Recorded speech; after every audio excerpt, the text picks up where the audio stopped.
Hello everyone. Hidden love episode 25 की starting होती है और सैंगजी और उसकी फ्रेंड अपना वर्क कंप्लीट करके कंपटीशन वाले लिंक पर सेंड कर देती है और दूसरे साइड जाशु और यान पार्टी कर रहे होते हैं। उसने अपना बार खोला होता है, वहाँ पे सारे फ्रेंड्स होते हैं और वहाँ पे जाशु बताता है कि मुझे तुम्हारे पेरेंट्स से मिलना है।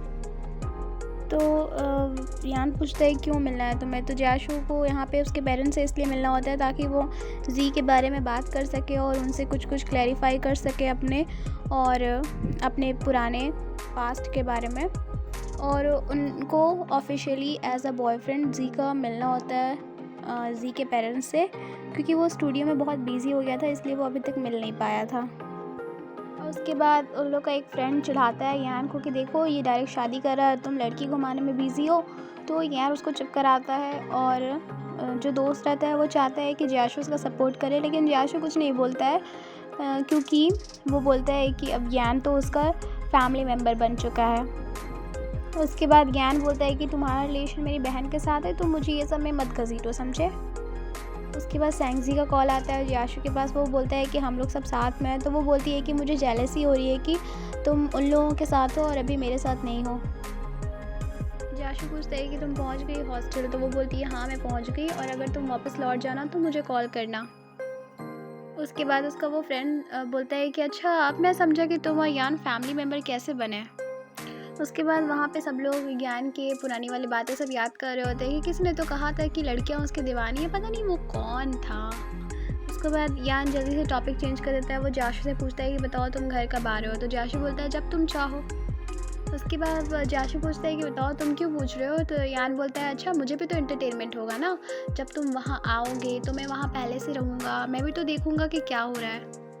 उसके बाद दूसरे दिन जब जियाशु जी के घर आता है तो बाहर ज्ञान आता है दरवाज़ा पर उसको लेने के लिए और फिर उससे बात करने लग जाता है, अरे वाह तुम तो सच में यहाँ आ गए।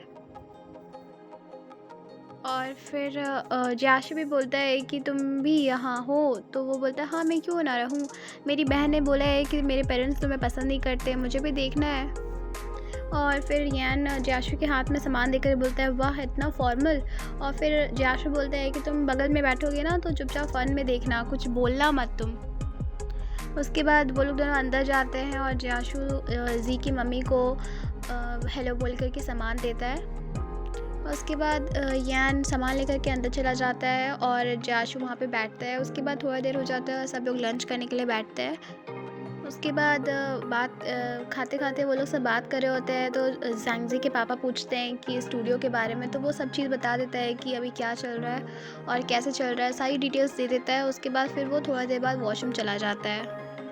उसके बाद लंच हो जाता है और वो लोग सब सोफ़ा पे बैठे हुए होते हैं। उसके बाद जाशु बोलता है कि अंकल मुझे आपसे कुछ बात करनी है। मैं आपके बात समझता हूँ कि आप लोग जैंगजी को लेकर बहुत परेशान हैं।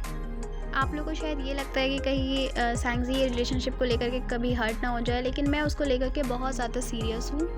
उसके बाद वो अपने डैड के एक्सीडेंट के बारे में बताता है। वो बोलता है कि देखिए जो भी पास्ट में हुआ वो बहुत बुरा हुआ और मैंने विक्टिम के फैमिली से पूरा सॉल्व कर लिया है, सॉर्ट आउट कर लिया है। सब जितनी भी परेशानियाँ थी सब ख़त्म हो चुकी है पहले के, और अब आप लोग इसकी फ़िक्र मत करिए। एक्चुअली जी को ग्रेजुएट होने में अभी 2 साल है, तो मैं इसलिए यहाँ पहले आया हूँ ताकि मैं यहाँ सारी सेटलमेंट कर दूँ और फिर हम लोग आगे की लाइफ अच्छे से रह पाए। तो उसके बाद सैंगजी के फादर पूछते हैं कि अच्छा मतलब तुम यहाँ रह के कुछ स्टार्टअप करने चाहते हो। तो जियाशु बोलता है हाँ अगर जी मेरी ज़िंदगी में नहीं होती तो आज मेरी ज़िंदगी कुछ और ही होती। उसके बाद जियाशु सोचने लग जाता है पूरा पहले के बारे में, फ्लैशबैक क्या क्या हुआ था उसके साथ जब वो एकदम अकेला था और उसके पास कुछ नहीं था। तब सैंगजी ही एक ऐसी थी जिसने उसकी मदद की थी, हर जगह उसकी हेल्प की थी। फिर वो सैंगजी के पापा से बोलता है कि एक सैंगजी ही थी जो मुझे मेरे पास्ट में सपोर्ट की है और अब मेरी बारी है कि मैं उसे वो सब चीज़ दूँ जो मेरे पास है और उसके लिए ही सब करूँ। और फिर वो ये भी बोलता है कि आप लोगों को तो पता है मेरे पास ज़्यादा कुछ है नहीं, लेकिन मेरे पास जितना भी है सब मैं उसी को दूंगा और उसके लिए हमेशा बेस्ट करूँगा। उसके बाद सैंगजी के फादर बोलता है कि हाँ हमें पता है कि तुम बहुत अच्छे इंसान हो, लेकिन हमें डर ये था कि तुम्हारे पास्ट में जो एक्सीडेंट वगैरह हुआ है उसकी वजह से कहीं जी हर्ट ना हो जाए, लेकिन अब तुम कह रहे हो कि तुम उसे अच्छी तरीके से प्रोटेक्ट करोगे तो हमारी टेंशन दूर हो गई है। उसके बाद वो लोगों की और बात होती है और जियाशु कुछ जाता है, बोलता है कि मुझे आज समझ में आ रहा है कि फ़ैमिली किसको बोलते हैं। अगर आप जैसे फादर मदर हो तो कोई टेंशन ही नहीं है फिर लाइफ में। फिर बगल से यान बोलता है कि अरे तुम तो मुझे भूल ही गए पूरा। तो फिर वो बोलता है हाँ हाँ, तुम जैसा अगर भाई भी हो तो बहुत अच्छा है। उसके बाद वो लोग जा ही रहे होते हैं, तभी जियाशु फ्लैशबैक याद कर रहा होता है जब वो यान से बात कर रहा होता है कि तुम्हारी बहन बहुत ओबीडियंट है और उसके क्लास में बुलाया गया है, उसके पेरेंट्स को टीचर ने बुलाया है तो उसने मुझसे हेल्प मांगी है। ये उस टाइम का फ्लैशबैक है जब एपिसोड 1 में जी जियाशु से हेल्प मांग रही होती है उसके टीचर से बात कर लेने के लिए, क्योंकि वो नहीं चाहती कि उसके पेरेंट्स को टीचर से मिलवाए और ताकि टीचर उसकी कंप्लेन करे। और फिर उस फ्लैशबैक में जियाशु और यान दोनों बात कर रहे होते हैं कि कौन जाएगा जी की टीचर से मिलने। जियाशु पूछ रहा होता है यान से कि तुम जाओगे क्या, बताओ। तो यहाँ पे यान एकदम इनकार कर देता है, बोलता है कि नहीं, मैं हर बार उसकी बात नहीं मानूंगा, एक बार उसको समझ में आना चाहिए कि उसने गलती की है। तो वो मना कर देता है, इसलिए जियाशु जाता है और वो जी की हेल्प करता है। उसके बाद प्रेजेंट का दिखाया जाता है जब ये बात जियाशु यान को बताता है तो यान उस वक्त हंस रहा होता है और बोलता है हाँ हाँ मुझे याद है, और ये बात तो मैं भूल भी गया हूँ आधा अधूरा। उसके बाद जियाशु जी को वीडियो कॉल करता है, उसकी फेवरेट कैंडी उसको दिखा रहा होता है। उसके बाद फिर जियाशु सैंगजी को वो पिक्चर भी दिखाता है जो वो अपने साथ लेकर के आया है, उसकी और सैंगजी के साथ में वाली। उसके बाद वो उसको बताता है कि मैं आज तुम्हारे पेरेंट्स से मिलने गया था और वो लोग मान गए हैं। और फिर सी पूछती है अच्छा तुमने कैसे कन्विंस किया उन लोगों को, बताओ मुझे ज़रा, और क्या वो सच में मान गए हैं, उन्होंने ऐसा सच में तुमसे कहा। तो वो बहुत ज़्यादा खुश हो जाती है और जियाशु बोलता है तुम बहुत ज़्यादा खुश हो ना, मैं भी बहुत खुश हूँ। उसके बाद जियाशु बोलता है कि मैं तुम्हें बहुत मिस कर रहा हूँ। तो सैंगजी भी बोलती है हाँ मैं भी। उसके बाद जी पूछती है क्या तुम मंथ के एंड में फ्री हो क्या। तो जियाशु पूछता है क्यों। तो वो बोलती है मैंने ड्राइंग कंपटीशन में पार्टिसिपेट किया था और मुझे उसका अवार्ड मिलने वाला है एंड ऑफ द मंथ में, तो क्या तुम आओगे। तो जियाशु खुश हो जाता है और भी ज़्यादा। फिर वो जियाशु वीडियो कॉल में फ्लाइंग किस भी देता है सैंगजी को। फिर अवार्ड के दिन जी और उसकी फ्रेंड दोनों बैठी होती है, पीछे से जियाशु आता है और अचानक से आके पीछे से जी को बोलता है कि मिस तुमने अपने बॉयफ्रेंड के मैसेज को इग्नोर क्यों किया है। तो जी पूरा चौंक जाती है क्योंकि जियाशु आ गया और वो खुश भी हो जाती है बहुत ज़्यादा। उसके बाद जियाशु उसको बोलता नहीं है, मैसेज में लिख करके बोलता है कि तुमने मेरा मैसेज इग्नोर क्यों किया और तुम मुझे ऐसे क्यों देख रही हो जैसे तुमने मुझे मिस ही नहीं किया हो। उसके बाद वो उसको ये भी बताता है कि मैं मॉर्निंग की फ़्लाइट से आया हूँ यहाँ और तुम यहाँ अवार्ड शो के लिए आ रही हो, तो इसलिए मैं डायरेक्ट यहाँ आ गया। फिर जी बोलती है जब तुम आने वाले थे तुमने ऐसा क्यों कहा कि तुम नहीं आ पाओगे। तो जियाशु बोलता है मैं तुम्हें सरप्राइज़ देना चाहता था। वो बोलता है मैंने सुना है कि अगर लॉन्ग डिस्टेंस रिलेशनशिप हो तो सरप्राइज़ देने से ये बहुत दिन मतलब अच्छा रहता है। उसके बाद फिर जी बोलती है कि जब मुझे पता चला कि तुम नहीं आ पाओगे तो तुम्हें पता है मैं कितना बुरा फील करी थी और अपसेट भी थी। फिर जियाशु पूछते है कि क्या तुम रोई भी। तो वो बोलती है नहीं। उसके बाद उसकी एक फ्रेंड जो बगल में बैठी होती है वो मैसेज करती है कि मैं बेचारी कबाब में हड्डी बन रही हूँ, और फिर वो उसको एकदम स्माइल वाला फेस करके सैंगजी की तरफ देखती है। उसके बाद जी जियाशु को लेकर के पीछे वाली सीट में जाके बैठ जाती है।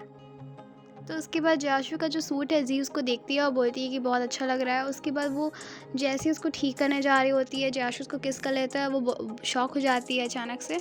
और उसके बाद फिर वो जी को चिढ़ाने लग जाता है, बोलता है कि अच्छा तुम क्या कर रही हो, अगर तुम्हें चाहिए किस तो तुम बोल दो ना, अचानक से ये वो मत किया करो। वो उसको ऐसे चिढ़ाता है। उसके बाद दोनों हंसते हैं। उसके बाद जी थोड़ा सा मुंह बना के बैठ जाती है। तो जियाशु पूछता है क्या हुआ, मैंने कुछ गलत किया क्या अभी। वो मैंने तुम्हें इतना दिन से देखा नहीं था ना, तो इसलिए मुझसे रहा नहीं गया, आई एम सो सॉरी। फिर जी भी थोड़ा सा मुंह बना करके बोलती है कि हाँ मैंने भी तुम्हें बहुत मिस किया, और फिर दोनों स्माइल करते हैं। उसके बाद जियाशु बोलता है कि मुझे रजिस्ट्रेशन के लिए जाना है। वो उठ के जाने लग जाता है। जी उसको रोक करके उसका बाल सेट करती है और उसके बाद जाने के लिए कहती है। कंपटीशन का अवार्ड मिलने का टाइम आ जाता है। वहाँ पे चीफ गेस्ट जो होता है वो जियाशु होता है। उसके बाद फिर जी उसको रिकॉर्ड करने की कोशिश करती है, लेकिन वीडियो अच्छा नहीं बन रहा होता है। तो वो अपना पोजीशन चेंज कर लेता है इंट्रोडक्शन देते हुए। अब बोलता है कि मेरी गर्लफ्रेंड मुझे रिकॉर्ड कर रही है लेकिन उसे एंगल नहीं मिल पा रहा है, तो इसीलिए। और फिर सब लोग वहाँ हंसने लग जाते हैं। उसके बाद जो वर्क को अवार्ड मिलने वाला है वो वर्क वहाँ पे जियाशु चलाता है स्क्रीन पर। दिखाता है कि वो कैसा है। तो वो जो वर्क ऑन रहता है ना, उसे जियाशु समझ जाता है कि वो जी की लव स्टोरी है, और जियाशु तो खुश हो जाता है। फिर वो अवार्ड को प्रेजेंट करता है। उसके बाद जी स्टेज पे जाती है अवार्ड लेने के लिए, और जियाशु उसको अवार्ड देकर के कॉन्ग्रेचुलेशन बोलता है, वो थैंक यू बोलती है, और फिर वो लोग सब वहाँ पे खड़े हो जाते हैं पिक्चर के लिए। उसके बाद फिर कुछ साल बाद का दिखा रहा होता है, एक्चुअली 2 साल बाद का, जब सभी ग्रेजुएट हो जाते हैं, जी और उसकी फ्रेंड्स सब। और फिर वहाँ पे बहुत ज़्यादा मस्ती हो रही होती है, बीच के पास वो लोग सब मस्ती कर रहे होते हैं। जियाशु भी वहाँ आता है और वो सबकी पिक्चर खींच रहा होता है। उसके बाद सब लोग वहाँ पे बहुत मस्ती कर रहे होते हैं। उन लोगों की फ्रेंड लोग बोलती भी है कि देखो इतने साल बीत गए और हमने ग्रेजुएट कर लिया है। फिर वो लोग बोलती है हमें अभी रोना नहीं है यार, मत बोल। उसके बाद वो लोग सब वहाँ पर लेट करके एक दूसरे को छेड़ रहे होते हैं और पुरानी यादें ताज़ा कर रहे होते हैं। यहाँ पे जो श्यांग होता है वो वही को प्रपोज़ करने वाला होता है। वो लोग सब उसकी तैयारी करने लग जाते हैं, और सैंगजी भी उसमें हेल्प कर रही होती है सबकी। वो लोग सब एक हार्ट शेप बनाते हैं फ्लावर से, और फिर वही को लेकर के आते हैं, उसको अंदर भेजते हैं और उसकी आँखें खोलते हैं। उसके बाद जैसे ही वो और सैंगजी अंदर घुसती है हर्ट के, वैसे ही जल्दी से उसकी फ्रेंड हट जाती है वहाँ पर से, और जी वहाँ पर स्पॉट हो जाती है। एक्चुअली यहाँ पे प्रपोज़ल उसका नहीं होता है, जी का होता है, जो कि जियाशु करने वाला होता है। और उसके बाद फिर जी अचानक से देखती है कि वहाँ पे उसके भाई और उसके पेरेंट्स भी आ गए हैं, और सब लोग बहुत खुश होते हैं। उसके बाद वो बोलते हैं कि देखो मैंने बहुत सारे तरीके सोचे थे, लेकिन मुझे ये सबसे अच्छा लगा, और फिर मुझे तुमसे मिलकर के समझ में आया कि आखिर प्यार क्या होता है। और फिर वो बोलते हैं कि थैंक यू, तुमने मुझे इतना प्यार दिया, और तुम्हारी वजह से मैं प्यार क्या होता है ये समझ में आया मुझे। मेरी लाइफ में इतने दिनों से कोई नहीं था, लेकिन जब से तुम आई हो ना, मुझे हर चीज़ अच्छा लगने लगा है। और जब जियाशु ये सब बोल रहा होता है तो उसकी आंखों में आंसू आ रहे होते हैं, और वो ये भी बोलता है कि तुमने मुझे हर एक चीज़ सिखाई है, तुम दुनिया की सबसे अच्छी चीज़ हो मेरी लाइफ में। उसके बाद जियाशु बहुत अच्छे तरीके से बैठता है और रिंग देते हुए उसको प्रपोज़ करता है जी को, और बोलता है मेरे पास तुमको देने के लिए कुछ नहीं है, लेकिन मैं तुमसे ये प्रॉमिस करूँगा कि मैं तुम्हारे साथ हमेशा रहना चाहता हूँ। क्या तुम मुझसे शादी करोगी? जी अपने फ्रेंड और फैमिली लोग को देख रही होती है, सब लोग एग्री करते हैं, तो वो भी हाँ बोल देती है। उसके बाद फिर वो रिंग पहना देता है और एक दूसरे को लोग हग करते हैं। फिर वहाँ पे सब बोल रहे होते हैं किस करो किस करो, और फिर जी और जियाशु वहाँ पे किस करते हैं और सब लोग खुश हो जाते हैं। उसके बाद फिर थोड़ा टाइम हो जाता है, सब लोग इधर उधर चल जाते हैं, और जियाशु और जी भी टहल रहे होते हैं। जियाशु बोलते हैं कि मैं तुमसे जल रहा हूँ क्योंकि तुम मुझे पहले से पसंद करती थी छुप करके, लेकिन क्या तुम्हें ये पता है कि मैं भी तुम्हें पहले से पसंद करता था, मैंने तुम्हें नहीं बताया था। और उसके बाद फिर वो बोलती है कि हमारी लव स्टोरी तब स्टार्ट हुई है जब जियाशु 20 इयर्स के थे, और क्योंकि मैं इनसे छुपा के प्यार की, इनके जैसा बेटर पर्सन बनना चाहती थी। और जब जियाशु मेरे पास आया तब मुझे पता चला कि हाँ मैं अकेली नहीं हूँ, मेरे साथ सपोर्ट करने के लिए कोई ना कोई तो है मेरे साथ, और वो जियाशु था। और ये 5 साल मेरे पूरे हुए हैं और मेरी सारी विशेस भी पूरी हो चुकी है। और फिर वो बोलती है कि यहाँ पे 5 सालों बाद हमारी स्टोरी ख़त्म हो चुकी है। उसके बाद दिखाया जाता है कि वो लोग रूम में होते हैं और जी फ्रूट्स लेकर के जियाशु के पास जाती है, और फिर वो जी को वो बॉटल दिखाता है जो जी ने उसको दिया था। उसके बाद जी को पहले का सब चीज़ याद आने लग जाता है। वो पहला एपिसोड जब वो जियाशु को पहली बार देखी होती है तब उसको वो चीज़ याद आता है। और यहाँ पे वैसा सेम सीन रहता है जब जी ने जियाशु को पहली बार देखा था, और अभी वैसे ही एकदम सेम सीन यहाँ पे दिखाया जाता है जब वो जियाशु को देख रही होती है। और फिर जियाशु बोलता है तुमने बॉटल को बहुत अच्छे तरीके से छुपा के रखा हुआ था, लेकिन फिर भी मुझे मिल गया, तुम इसे मुझसे नहीं छुपा पाई। उसके बाद यहाँ पे जी और जियाशु दोनों खुश रहते हैं और एक दूसरे को किस करते हैं, और यहाँ पे एपिसोड का एंड हो जाता है। Thanks for watching.